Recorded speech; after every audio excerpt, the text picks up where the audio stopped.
Selamat pagi semuanya. Selamat pagi. Selamat pagi. Assalamualaikum warahmatullahi wabarakatuh. Om Swastiastu, Salam Namo Buddhaya, salam kebajikan untuk kita semua. Baik teman-teman, hari ini kita akan berdiskusi pada mata kuliah pemahaman peserta didik dan perkembangannya pada topik 1, ruang kolaborasi. Nah, di sini kami akan memaparkan beberapa hasil diskusi kami terkait beberapa kasus. Nah, di mana masing-masing kasus ini akan dijelaskan oleh masing-masing pemateri. Nah, di mana kasus 1 akan dijelaskan oleh Kak Dayu Maha, kasus 2 oleh Desak Gede Desita Pramesti Cahyani, dan kasus 3 akan dijelaskan oleh saya sendiri, Nurul Iswani. Untuk kasus pertama, saya serahkan kepada Kak Dayu Maha. Kepadanya dipersilahkan. Baik, di sini saya Ida Yuktumantari akan menjelaskan atau menjawab mengenai kasus yang pertama, yaitu apa yang membuat peserta didik mampu mengerjakan soal dengan baik pada percobaan kedua. Menurut saya, dalam pembelajaran peserta didik dapat mengerjakan soal yang kedua karena guru sudah menjelaskan atau menerapkan bagaimana konsep-konsep untuk mencari nilai rata-rata tersebut. Dengan kemampuan pemahaman konsep mencari nilai rata-rata yang telah diperoleh, maka peserta didik memiliki kemampuan mengelola informasi yang telah didapatkan dengan menerapkan ke soal berikutnya. Maka dari itu, peserta didik bisa menjawab soal yang kedua yang diberikan oleh gurunya mengenai mencari nilai rata-rata yang telah diberikan sebelumnya. Seperti itu pendapat saya. Untuk kasus yang pertama, mungkin ada teman-teman yang mau menanggapi. Desita mungkin atau Nurul?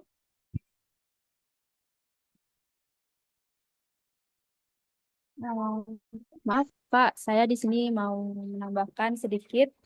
Mungkin di kasus satu sendiri itu salah satu faktornya kenapa peserta didik itu semakin sudah terbiasa dengan mengerjakan soal karena mereka sudah tahu konsep dasarnya matematika. Jadi kan untuk mencari nilai rata-rata ini kita menggunakan pembagian. Nah, pada anak kelas 7 pasti mereka sudah tahu bagaimana cara menghitung pembagian tersebut. Mungkin itu tambahan dari saya, Pak. Baik, Desita. Mungkin dari Nurul mau menanggapi kasus pertama atau sudah cukup? Aku izin menambahkan Ya. sedikit. Baik seperti dari penjelasan Kak Dayu sama Desita tadi itu benar sekali. Seperti yang kita ketahui, nah peserta didik ini mampu mengerjakan soal kedua itu setelah melalui beberapa langkah yang diberikan oleh gurunya. Di mana langkah-langkah yang telah diberikan oleh gurunya ini, gurunya menjelaskan dengan cara yang mudah dipahami oleh anak-anak dan juga langkah-langkahnya yang sudah runtun dan sesuai dengan konsep yang telah diberikan sebelumnya, di mana pada kelas 7 ini mereka sudah mengetahui konsep dasar dari matematika itu sendiri, di mana mereka sudah bisa penjumlahan, pengurangan. Nah, di mana pada materi min atau rata-rata ini di sana lebih ke penjumlahan sama pembagiannya. Nah, pada tahap kelas 7 ini kan kita sebutnya sudah kelas tinggi ya. Jadinya mereka sudah mengetahui langkah-langkahnya dari pengalaman-pengalaman yang telah didapatkan. Itu saja dari saya. Terima kasih. Baik, terima kasih Nurul dan Desita atas tanggapannya yang sudah diberikan dalam kasus pertama. Ya, ini di sini ada soal yang kedua dari kasus pertama, yaitu bagaimana seorang calon guru dalam kegiatan belajar yang seperti apa metode di atas dapat diterapkan. Nah, di sini saya memilih metode belajar berbasis langkah-langkah. Metode yang diterapkan mengajarkan siswa untuk memahami urutan atau langkah-langkah yang digunakan dalam menyelesaikan suatu permasalahan atau tugas yang diberikan oleh guru. Di sana menggunakan kalau saya lihat di sana menggunakan teori konstruktivisme dari Vygotsky, yaitu proses belajar konstruktivisme merupakan tahap individu dapat menghubungkan informasi yang baru diterima dengan struktur-struktur pengetahuan yang telah dimilikinya. Dalam artian struktur-struktur yang telah dimilikinya yaitu alur mencari nilai rata-rata yang telah disampaikan oleh guru sebelumnya dan dihubungkan dengan informasi baru yaitu soal kedua yang diberikan guru tanpa harus melihat alur-alur mencari nilai rata-rata seperti itu. Mungkin teman-teman ada yang mau menanggapi pertanyaan dari saya atau mungkin ada yang mau menambahkan teori lain dari kasus yang kedua, soal yang kedua. Mungkin dari Desita. Baik, Kak Dayu, mohon izin nambahin metode. Mungkin di sini saya mau menyarankan metode scaffolding. Menurut saya metode ini tuh sesuai dengan apa yang ada di kasus 1, soalnya metode scaffolding itu semacam guru memberikan bantuan kepada siswa terlebih dahulu. Nah, di kasus 1 ini, bantuan yang diberikan oleh guru itu, guru memberikan langkah-langkah untuk mencari nilai rata-rata. Nah, untuk selanjutnya di metode scaffolding ini, di pertemuan selanjutnya itu guru tidak akan banyak memberikan bantuan. Jadi semakin lama prosesnya itu guru akan mengurangi bantuan yang diberikan oleh guru. Nah, salah satunya itu di kasus ini guru itu kan meminta setelah guru menjelaskan langkah-langkahnya, guru meminta siswa untuk mengerjakan soal pada percobaan kedua. Nah, pada proses inilah guru tidak membantu siswa. Jadi hanya pada awal pembelajaran saja guru itu memberikan langkah-langkahnya, kemudian peserta didik itu mencari jawaban mereka secara mandiri seperti itu. Mungkin itu dari saya, Kak. Kalau dari saya sih pakai metode scaffolding itu juga termasuk sih di kasus 1 ini, Kak. Mungkin itu dari saya, Kak. Baik, terima kasih Desita. Mungkin metode yang Desita tadi sampaikan hampir sama dengan teori konstruktivisme dari Vygotsky, bagaimana guru itu membantu siswa untuk memahami konsep-konsep yang lebih kompleks. Seperti itu maksudnya Desita ya? Ya, begitu Oke, juga. terima kasih Desita. Mungkin dari Nurul bisa menanggapi jawaban dari saya atau menambahi. Oke, baik Kak. Terima kasih. Di sini saya mau menambahkan, mungkin di kasus 1 ini juga bisa menggunakan metode pemecahan masalah. Nah, di mana metode ini seperti yang kita tahu, gurunya di awal sudah memberikan langkah-langkah atau langkah-langkah yang urut cara penyelesaian masalah dari mencari min atau rata-rata ini. Nah, setelah mereka paham, gurunya kan mencoba lagi nih memberikan soal kepada muridnya, tetapi tanpa melihat dari langkah-langkah tersebut. Dan siswanya ngerti. Nah, sejalan dengan itu, ini berkaitan juga dengan teori yang telah dijelaskan oleh Kak Dayu tadi itu tentang teori konstruktivisme. Nah, di mana pada teori ini bahwa belajar bukan hanya sekadar menerima secara pasif informasi yang disampaikan oleh gurunya, namun dengan kata lain teori ini belajar memaknai pembelajaran sebagai proses pengonstruksian pengetahuan yang bersifat aktif dan personal. Itu aja sih tambahan dari saya, Kak. Terima kasih. Baik, terima kasih untuk Desita dan Nurul. Untuk kasus 1 bisa kita pecahkan menggunakan teori konstruktivisme ya. Untuk yang lain setuju kita ini menggunakan teori konstruktivisme? Iya, setuju, Kak. Oke, Ya, saya baik. juga setuju. Ya, terima kasih teman-teman. Mungkin sekarang kita lanjutkan ke kasus 2. Untuk kasus 2-nya akan dilanjutkan oleh rekan saya. Baik, terima kasih, Kak. Sekarang saya akan membahas di kasus 2 ini. Nah, jadi di kasus 2 ini tentang Rina adalah seorang guru di kelas 1 SD.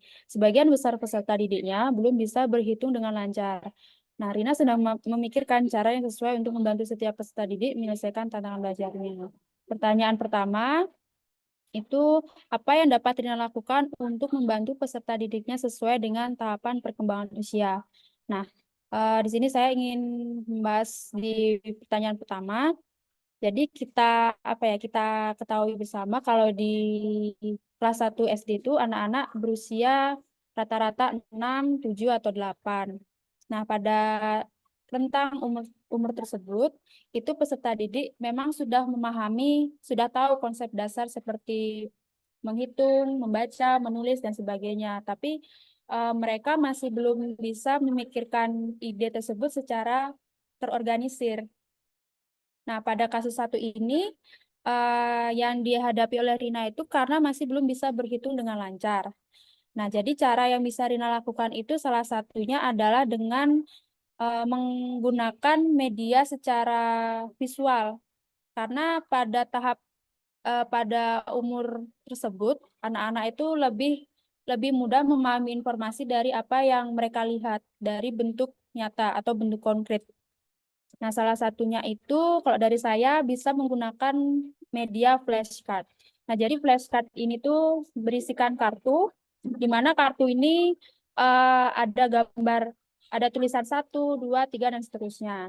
Nah, sebagai pengenalan awal, itu Rina bisa menggunakan flashcard tersebut. Jadi, Rina memperkenalkan seperti ini angka 1, angka 2, dan seterusnya. Nah, setelah itu, Rina meminta siswa eh, untuk menebak. Jadi Rina memberikan flashcard tersebut secara acak, lalu peserta didik menebaknya. Nah, tujuannya agar peserta didik ini eh, paham tidak dengan dengan bentuk-bentuk angka seperti itu. Jadi itu sebelum sebelum masuk ke berhitung. Nah, selanjutnya jika peserta didik sudah mulai hafal dengan 1, 2, 3 itu secara acak, maka Rina bisa menggunakan flashcard tersebut untuk berhitung. Nah, jadi di flashcard tersebut, Rina menggunakan gambar seperti gambar bola. Bola itu ada 2, maka peserta didik, guru Rina itu meminta peserta didik untuk menghitung. Ini bola ini ada berapa di kartu ini, dan seterusnya. Dan juga Rina juga bisa menggunakan benda-benda yang siswa bawa. Misal siswa membawa pensil berapa gitu. Jadi Rina bisa memanfaatkan itu. Mungkin itu sih yang eh, yang bisa dilakukan oleh Rina yang gampangnya. Mungkin teman-teman di sini ada tambahan lain nggak untuk membantu Rina di kelasnya? Mungkin dari Kak Dayu atau Nurul bisa ini memberikan Baik, tanggapan. di sini saya mau menanggapi pertanyaan jawaban dari Desita. Apa yang dimaksud Desita itu adalah game edukasi. Bagaimana guru itu merangsang daya pikir anak dalam pembelajaran menggunakan game. Apa seperti itu, Ya, Desita? hampir mirip konsepnya seperti game edukasi. Baik, Tapi kalau boleh dilanjutkan Kak Dayu? berarti di sana menggunakan salah satu media ya untuk melakukan proses pembelajaran tersebut. Ya, kalau dari Kak Dayu sendiri itu kan game edukasinya itu mungkin bisa seperti permainan tradisional mungkin Kak, karena anak kelas 1 kan mereka masih dilarang bawa HP. Mungkin Ya, daripada pembelajarannya tidak kondusif, mungkin bisa juga memanfaatkan game-game permainan tradisional seperti itu Kak. baik Desita, terima kasih. Sekian pertanyaan dari saya, mungkin dari Nurul.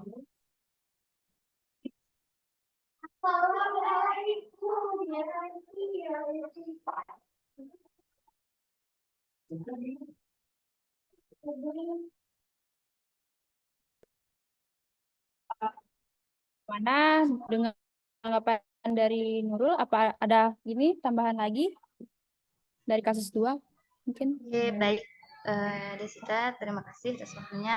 Eh, Oke, saya ingin menanggapi kasus 2 ini.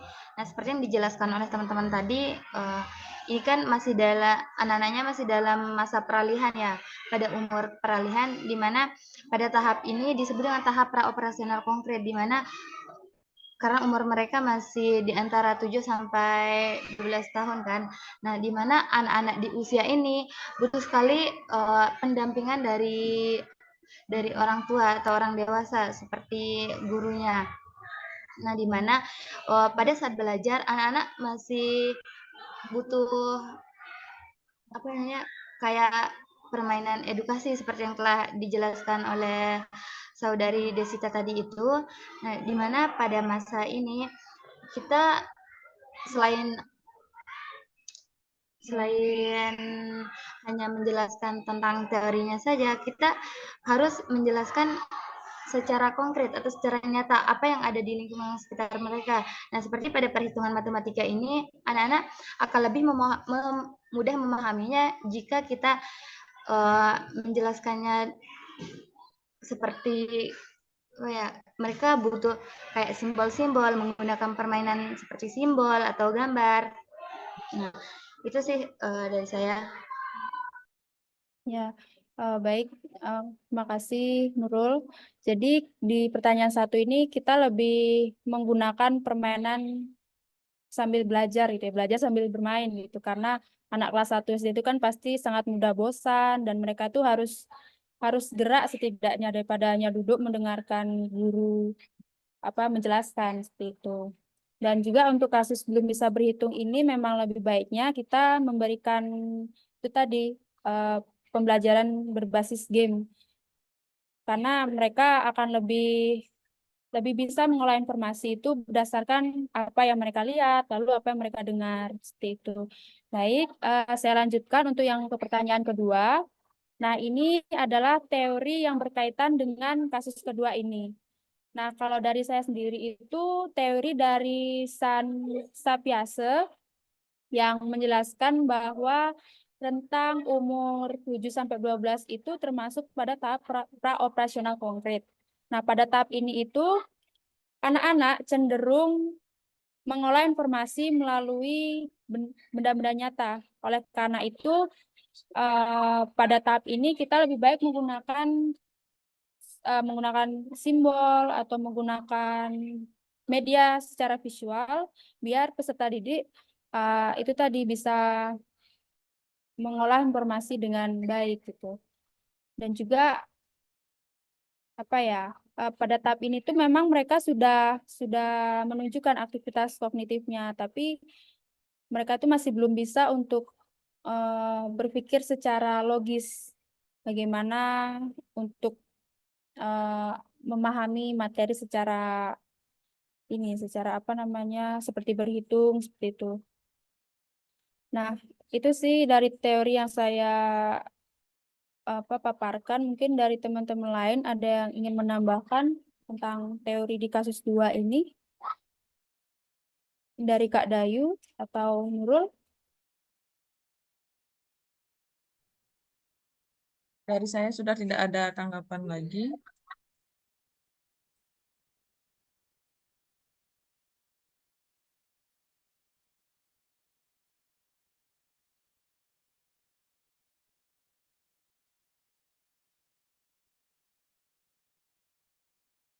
Apakah ada teori lain untuk di kasus 2 ini?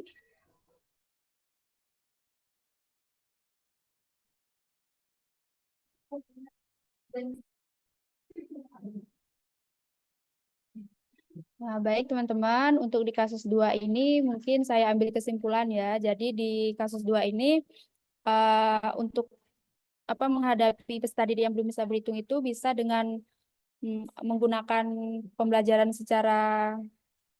pembelajaran berbasis game. Lalu teorinya itu berdasarkan teori Sapiase di mana itu tadi peserta didik itu akan lebih mudah mengolah informasi dengan media visual. Jadi yang dapat Tina lakukan itu tadi dengan menggunakan pembelajaran secara aktif, yaitu dengan menggunakan games itu tadi. Nah, itu tadi untuk kasus 2. Sekarang kita lanjutkan di kasus 3 yang akan dibahas oleh teman saya.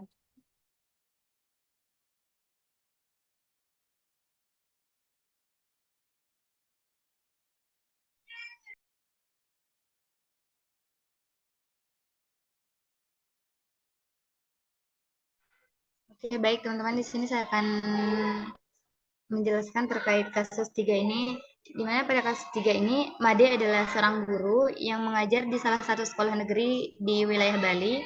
Ia mengampu mata pelajaran bahasa Indonesia, ia hendak mengajarkan materi teks deskripsi pada peserta didiknya. Nah, pada buku cetak yang menjadi panduannya, terdapat beberapa contoh teks deskripsi yang menceritakan tentang bangunan-bangunan pencakar langit yang ada di ibu kota. Nah, dengan memperhatikan latar belakang setiap peserta didiknya, Made pun mencoba untuk memberikan contoh yang berbeda, yang memberikan contoh teks deskripsi tentang pantai dan makanan khas Bali. Nah, permasalahannya di sini, menurut Anda, apakah pertimbangan dan keputusan Made sudah sesuai? Mengapa demikian? Nah, berdasarkan hasil diskusi kami, nah hal yang dilakukan Made ini sudah sesuai. Kenapa sesuai? Karena sudah si Made ini menjelaskan sesuai dengan apa yang ada di lingkungan sekitar peserta didiknya, menjelaskan secara konkret, secara relevan terkait contoh pada teks deskripsi ini. Nah, mungkin dari teman-teman lain ada tanggapan, silahkan. Baik, di sini saya mau menanggapi, mungkin maksudnya Nurul lebih mudah siswa itu mempelajari atau mengingat sesuatu dengan mengingat nama objek ya. Objek atau makanan khas yang ada di Bali. Seperti itu Nurul? Ya, betul Kak. Ya, baik. Sekian dari saya. Mungkin dari Desita mau menanggapi. Mungkin kalau dari saya Dari sendiri, Desita. saya setuju juga sama Nurul dan Kak Dayu. Kalau di teks deskripsi itu memang lebih baik memberikan contoh yang apa yang siswa pernah lihat gitu. Jadi topiknya di Bali, ya ini cocok sama yang dilakukan oleh Madi. Mungkin itu sih dari saya.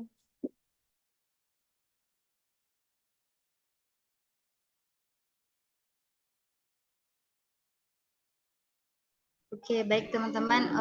Seperti penjelasan tadi juga ya, di mana si Made ini menyederhanakan contoh dari teks deskripsi ini, itu mengaitkan dengan makanan khas Bali atau tempat yang ada di Bali itu sendiri. Nah, supaya peserta didik ini tidak asing dengan contoh yang diberikan terkait teks deskripsi ini.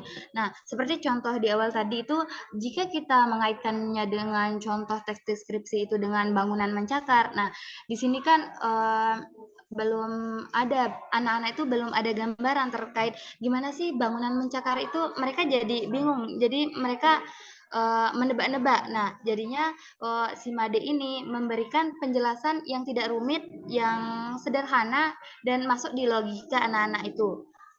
Nah, jadi itu ya teman-teman. Oke, untuk kasus pertama di kasus 3 ini semuanya sudah sepaham ya. Sudah Nurul. Sudah. Oke, baik. Untuk soal keduanya ini, prinsip apa sih yang Made gunakan dalam kasus tersebut? Nah, jadi prinsip yang digunakan Made pada kasus tersebut, nah seperti teori belajar yang digunakan di sini adalah teori belajar konstruktivisme. Nah, di mana pada teori belajar konstruktivisme ini menekankan pentingnya merancang pembelajaran yang relevan dengan kehidupan sehari-hari peserta didik. Nah, seperti penjelasan di awal tadi itu kan si Made sudah menjelaskan contoh tentang tes deskripsi ini yang berkaitan dengan Bali. Nah, di mana Made mencoba menjadikan materi teks deskripsi yang lebih dekat dengan pengalaman hidup peserta didik. Nah, hal tersebut sesuai dengan prinsip pembelajaran CTL. Nah, di mana CTL ini adalah contextual teaching and learning. Nah, di mana model pembelajaran ini proses pembelajarannya yang holistik atau yang menyeluruh. Nah, di mana tujuannya untuk membantu siswa untuk memahami materi ajar dan mengaitkannya dengan konteks kehidupan siswa sehari-hari. Nah, baik itu konteks pribadi, sosial, atau kultural atau budaya dari peserta didik itu sendiri. Nah, sehingga mereka berpengetahuan atau berketerampilan yang dinamis dan juga fleksibel. Nah, itu dari saya. Mungkin ada tambahan dari teman-teman. Dipersilahkan. Baik, Nurul, mungkin maksudnya Nurul itu dengan metode ini mengaitkan materi dengan situasi di dunia nyata. Baik, teman-teman, itu saja penjelasan dari saya. Mungkin ada yang mau menambahkan, baik dari Kak Dayu atau Desita, silahkan. Baik, di sini saya setuju dengan jawabannya Mbak Nurul. Model ini mengaitkan materi dengan situasi di dunia nyata yang dialami oleh peserta didik. Maka dengan menerapkan teori seperti ini, siswa didik itu lebih mudah memahami materi yang dia pelajari dengan menerapkan objek, mengingat objek, terutama ya seperti tadi yang diajarkan Made mengenai makanan khas di Bali dan pantai yang ada di Bali. Seperti itu ya Mbak Nurul ya. Ya, Kak. Baik, mungkin bisa dilanjutkan dengan Desita.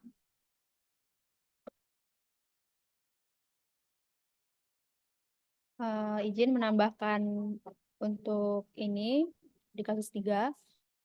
Kalau menurut saya itu tindakan Made ini sudah benar dengan memanfaatkan budaya yang ada, salah satunya budaya Bali, karena Made sendiri bertempat tinggal di Bali. Nah, selain itu pembelajaran ini juga bertujuan agar peserta didik itu tidak hanya secara akademis saja mereka bisa, tapi mereka juga bisa untuk memperkokoh identitas budayanya, terus juga membangun kesadaran secara kritis bahwa untuk berpartisipasi dengan budaya juga. Jadi menurut saya pembelajaran dengan memanfaatkan kebudayaan ini mempunyai apa ya, menimbulkan kesadaran pada peserta didik untuk saling menghargai keragaman latar belakang, mungkin bagaimana mengkonstruksi pengetahuan dan mendorong peserta didik itu untuk mengembangkan pengetahuannya mereka tentang kebudayaan yang mereka lihat seperti itu.